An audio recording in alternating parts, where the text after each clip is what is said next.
For centuries, indigenous Mapuche have chased after wild horses here in the Biobío region of south-central Chile.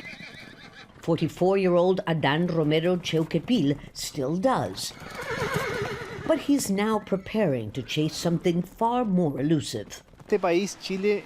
Chile's current constitution denies the very existence of indigenous people. It says that Chile is a monocultural country. So that is our first challenge, not only to be recognized as a people, but to obtain historic recognition of the genocide carried out against the Mapuche by a colonial state that has to Chileanize the native people to create a homogenized country at an irreparable cost for our own people. Romero's father was a revered community lonco, or chief. Before he died earlier this year, he asked his son to take his place as a candidate to fill one of the 7 seats allocated to the Mapuche in the upcoming Constitutional Convention.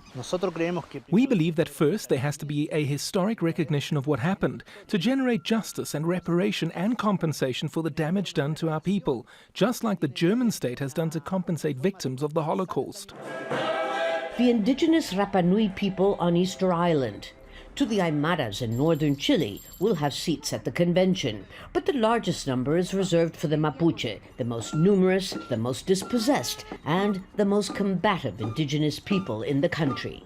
¡Qué terrible! Armed Mapuche groups have been carrying out widespread and increasingly violent attacks in the greater Araucanía region to drive out Chileans from ancestral territory that they want to reclaim. Many communities are taking over land by force. Many indigenous communities like this one have long distanced themselves from the Chilean state and are promoting their own institutions in open defiance of the Chilean government. A great many Mapuche communities say that after years of broken promises, they distrust the whole process, while others say that they simply find it irrelevant.